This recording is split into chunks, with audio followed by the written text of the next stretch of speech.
Welcome back to the Unblocked podcast. I'm Keith here with Brian and Coach.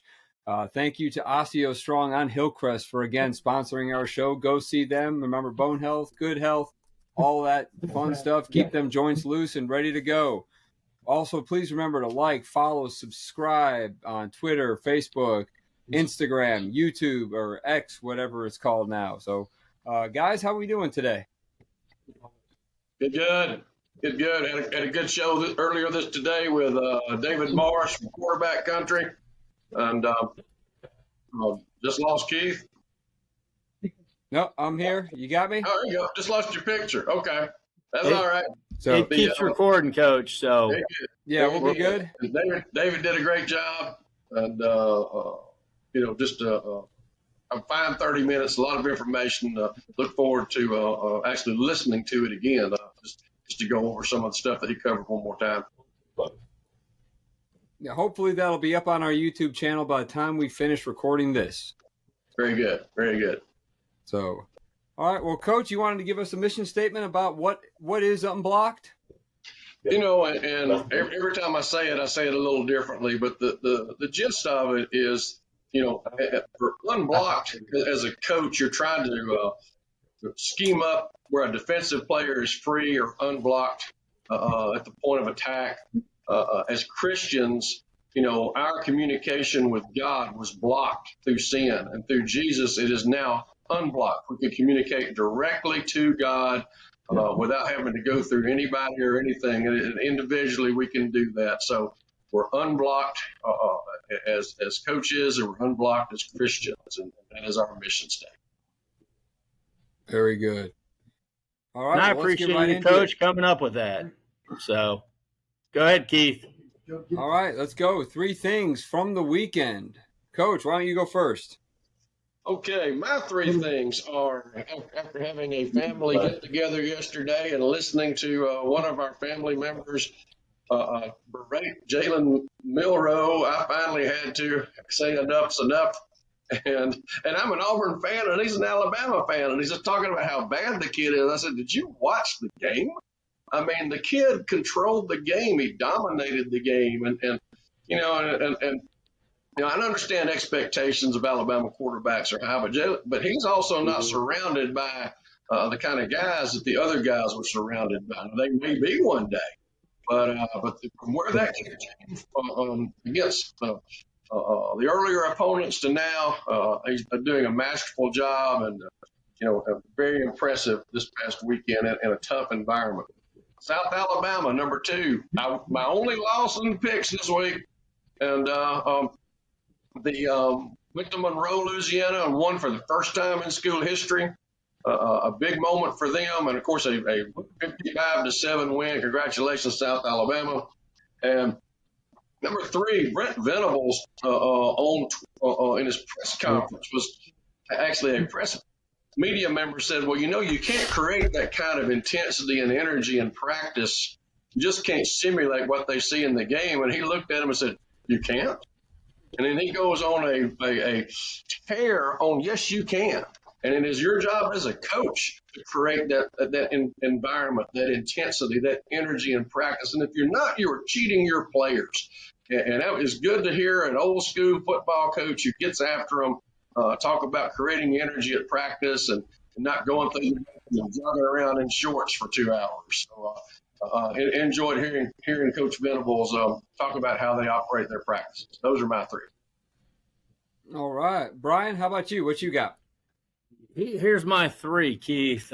Minnesota Vikings clock management against Kansas City Chiefs.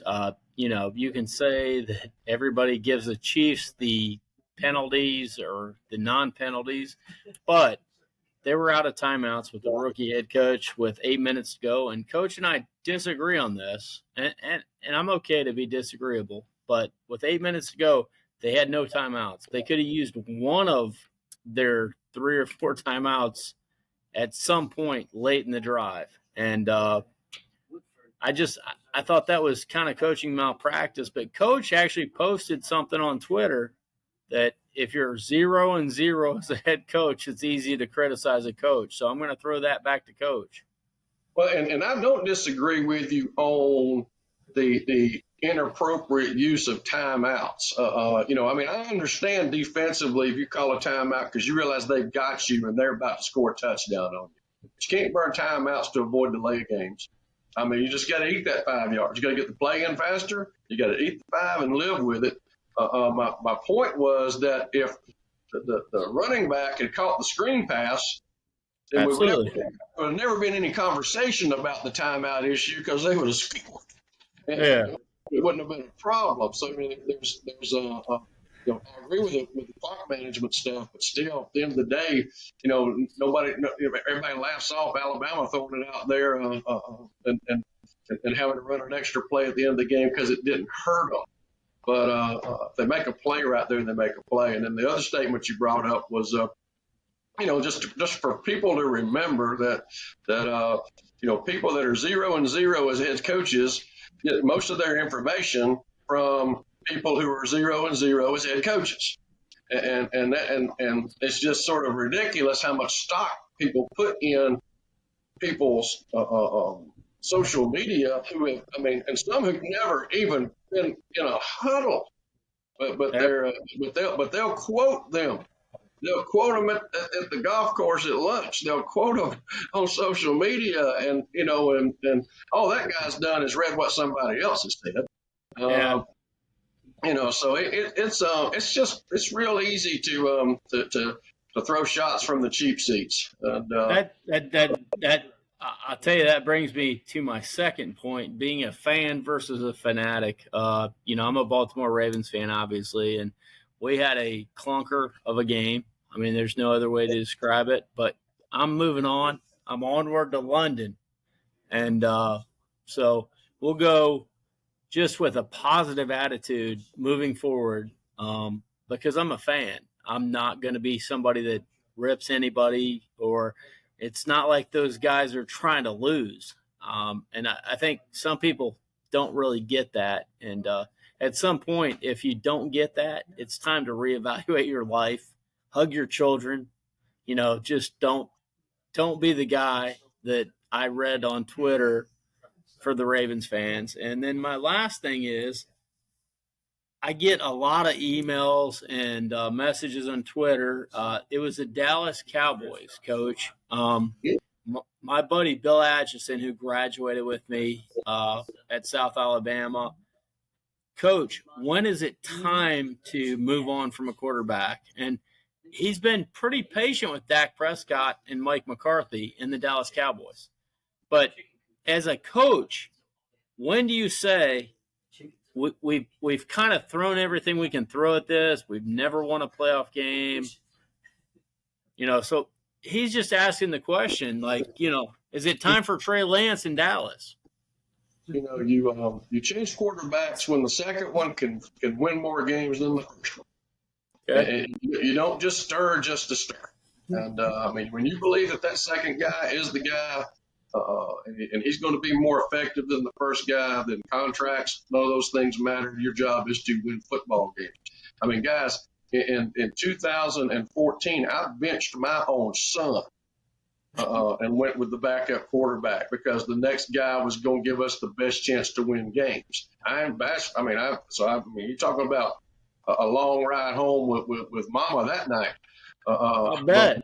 But at the end of the day, their job is to win games. So if they think that they're going to win more games with the next guy, no different than you win more games with the next left tackle in the game or whatever position, you do what you have to do to win the game. And win games. And also, let's remember, this is the Dallas Cowboys. So you change quarterbacks when Jerry Jones wants you to change quarterbacks. That's a good point, and you certainly don't change quarterbacks when they got it handed to them, but they also the 49ers are if not the best team in the league, the second best team in the league right now, and Dallas, they're not. They're probably maybe the best 2-loss team in the league, or right there in a bunch of them with 2 losses right now, and. Long season. I think what you said there, they're still in the top 8 to 10. Sure. And sometimes you have a clunker. Baltimore did. We'll move onward to London. So that's all I got. Keith, back to you. Yeah, well, going back to the Cowboys, one thing to think about there is their 2 wins are against the Jets and the Giants. Mhm. Their 2 losses are losing to Arizona and then losing, and both on the road at Arizona and at San Francisco. That Arizona game was a bad loss. That's a bad mark on the calendar there. But Right. again, plenty of ways to go. In the NFL, it's not like college. You got a whole lot of room to still make moves. You win 9, 10 games. It doesn't matter how you do it. You still got a shot at the playoffs. But I'll go with my 3 things. Number 1, the baseball playoffs have begun.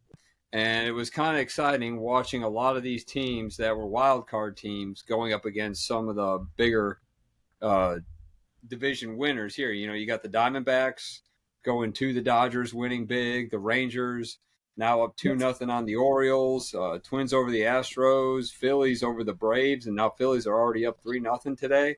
So that's been kind of exciting to watch. Second thing from the weekend is that the NHL preseason has ended, and the NHL regular season will begin tomorrow. So I was very Chicago Blackhawks had the number 1 overall pick, lovely kid named Connor Bedard, and he has been playing very well in the preseason. It's the first time I've really tuned into preseason hockey in a long time, but I'm excited for the regular season to get started now. And the third thing from the weekend is I mentioned it. Something looking forward to for the weekend on the Friday pod is now that it has gotten cold, my hoodie closet has been raided. So they were all perfectly nice and I'm here with you. Yeah. Well, see, here's the thing: you have your own hoodies. Mine have all moved to some other room in the house now, and I am not the one wearing them. So, fellas, if you're out there, stay strong. Are you putting them on Bob? No. Is Bob taking your hoodies? No, it's the girlfriend's taking my hoodies. We all know how that works out. My hoodies are her hoodies. So, but yep, that's what I got from the weekend, and looking forward to getting this week going. We'll get right into the college football, though. I'll go first around the bigs. The Big 10, Big 12 this week, you know, it was the biggest headline from both of these conferences are in the Big 10. Michigan, Ohio State, stay dominant, stay undefeated. Maryland came in, you know, put up 17 points, only lost by a respectable 20, I guess. But they were trying to see what they could do. Obviously did not. And then in the Big 12, again, a kind of a slow weekend as well. But the biggest game of the day there was the 11 o'clock Texas and Oklahoma game. And watching Oklahoma, that was a fun game to watch back and forth. And Oklahoma pulling it out at the end was really exciting. So that's about all I got. You know, other than that, so it looks like the Big 12 is Texas is to lose. And as we always expect in the beginning, looking like it'll come down to Michigan and Ohio State, but of course pending that pesky team in Pennsylvania at Penn State and see if they can make an upset somewhere down the line as well. So, Brian, how about you? ACC Pac-12. I got a lot of news in the ACC. So Florida State beat Virginia Tech 39-17. People in Tallahassee were not happy. Coach mentioned some of them on Twitter. I'm trying to decide whether to this weekend go to Syracuse, FSU, or Michigan, Indiana. I have not decided. It's Monday, and I realize I need to decide pretty quickly. UNC beat Syracuse. Mac Brown is 5-0, and he may be the least talked about team besides Louisville. BC, Jeff Hafley got a big win against Army. Virginia gets big win over William and Mary. I think that's Virginia's first win of the season. NC State beats Marshall. Clemson scratches by with Wake. And Miami, Virginia Tech, obviously that ended in a controversy. Mario Cristobal and the offensive coordinator decided to run the ball at the end of the game. It's not the first time he's done this. And Pete the Greek from FSU told me, he said it happened against Stanford while he's coaching Oregon. So there's a lot of blame to go around, Coach, in that game, but it's not on the running back that fumbled, in my opinion. What do you think? I think, 40 plus 40 plus 40 equals 120 is not an algebraic equation. I mean, it ain't that hard.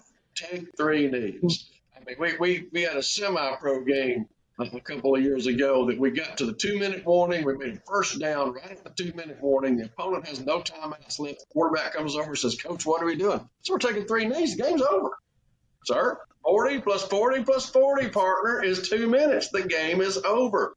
Oh, then we kneeled it out three times. I mean, I didn't have nobody in my ear telling me, clock management. I mean, that just was Joe Pizarnik days and the miracle in the Meadowlands. I tweeted something about that. He doesn't read about and learn from the past is doomed to repeat it.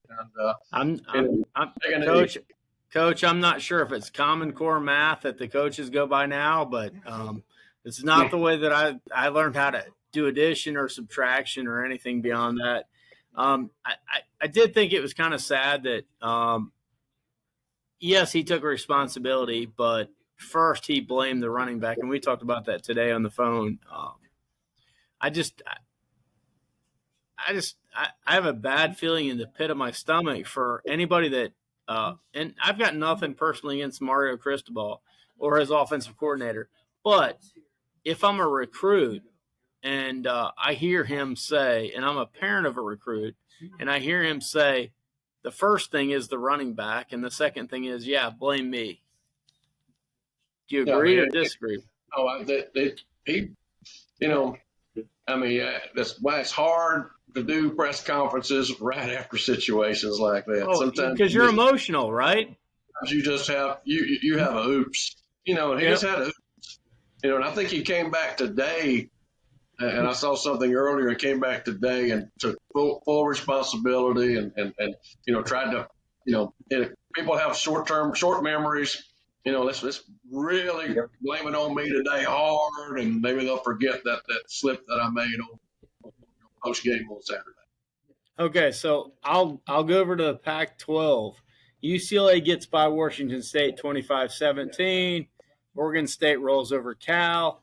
Arizona, coach, that was my upset last week, but they went into 3 overtimes with USC, and I'm rooting for Jed Fish and Jimmy Doherty, and there's just a great staff out there in Arizona. I think they're going to do great things, but now we've had 2 tough losses in a row, and I'm sure they'll get the troops back for next week, but it's kind of disappointing to go into 3 overtimes with a Heisman candidate and the coach that was the hottest coach in the last 3 years, and you couldn't quite beat them. But I still think USC's defense has a lot to be desired.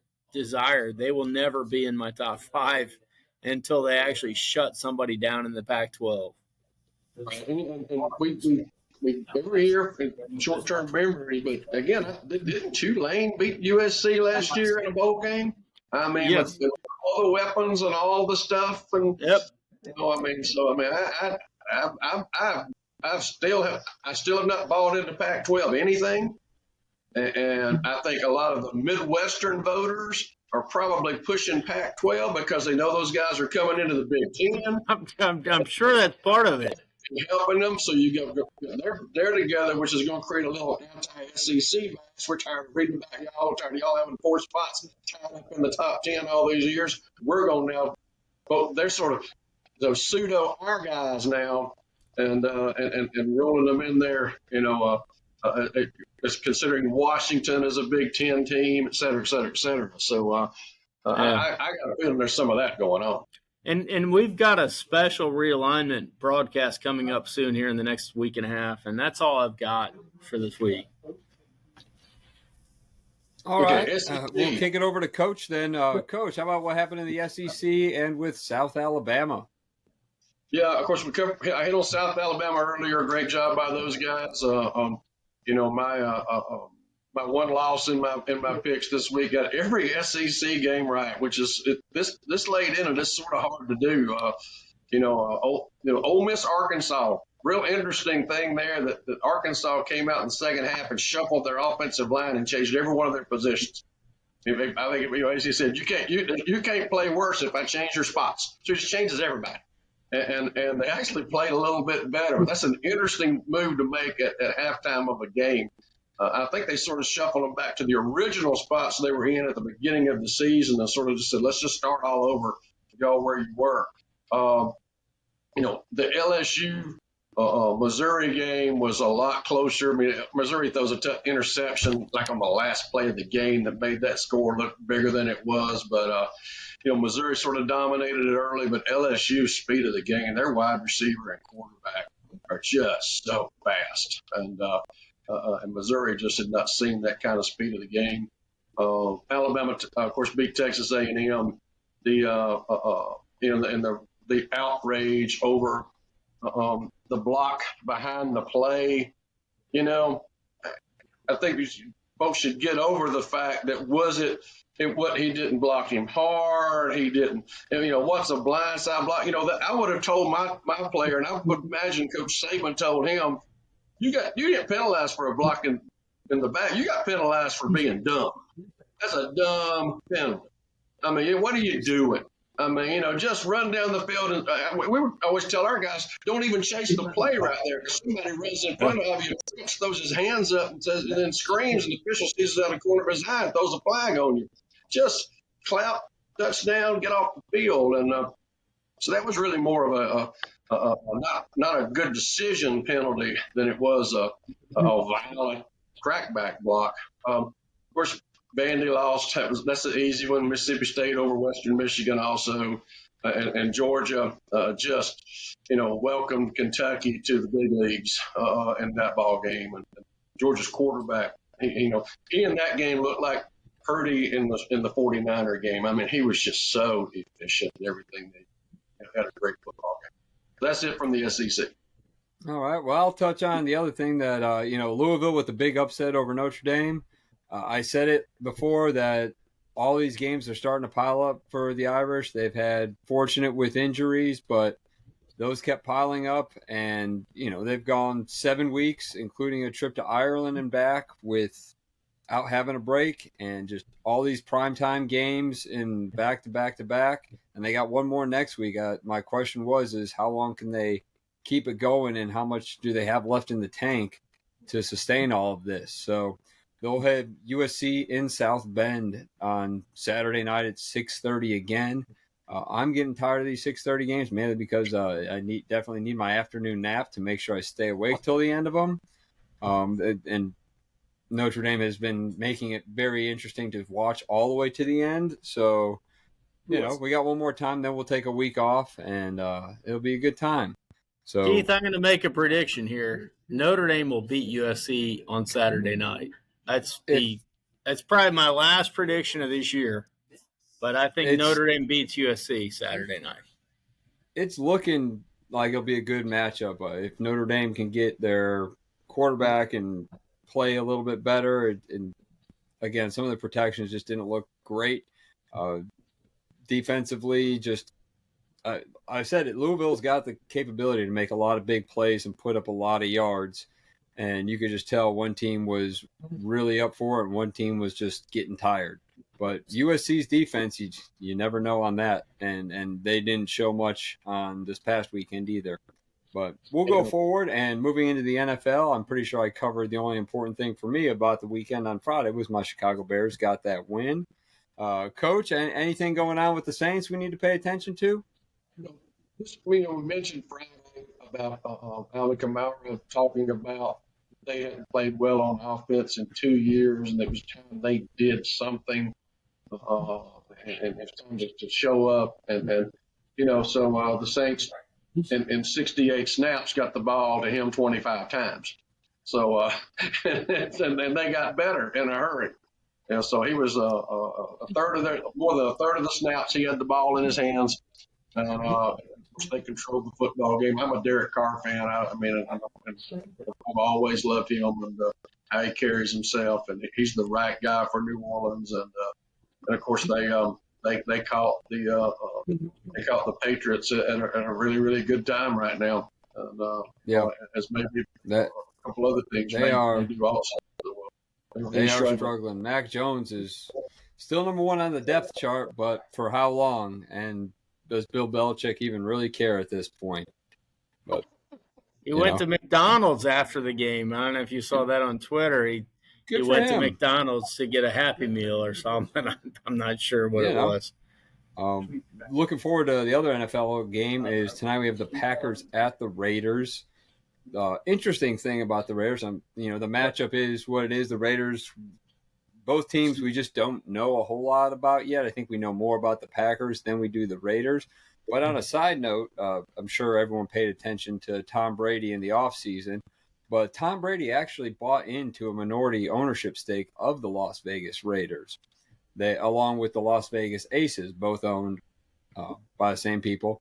However, the NFL has not approved his ownership yet of the Raiders because they're questioning the finances of it. Apparently, he got what would be for what he invested, and the percentage he's getting would be considered a 75% discount compared to anybody else, which would equal a couple $100 million discount.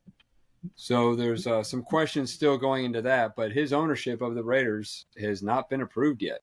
Well, I think Congress has a better deal and the Senate has a better deal on insider trading than what Tom Brady has with the Raiders, but that's a different show. So yeah, but just a random side fun fact about that. From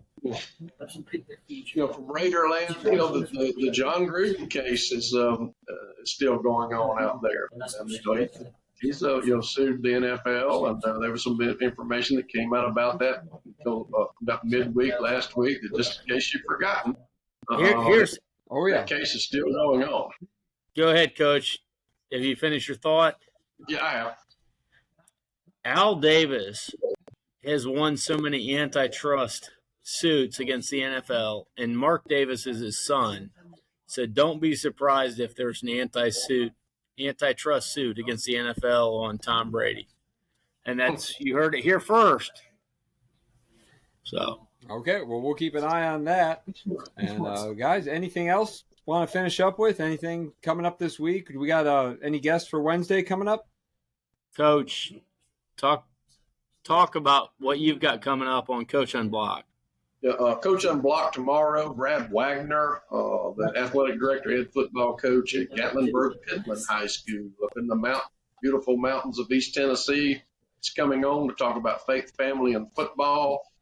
Looking forward to having him. And then next week, Kevin Rose, high school coach in Tennessee, whose son played at Alabama and was drafted by the Red Sox this past spring. Bob Jones, former coach, right, Coach? Former Bob Jones guy. So looking forward to having Kevin on. He was a block from me at Bob Jones High School whenever I lived up in Madison. So I'm looking forward to that too. So. Fantastic.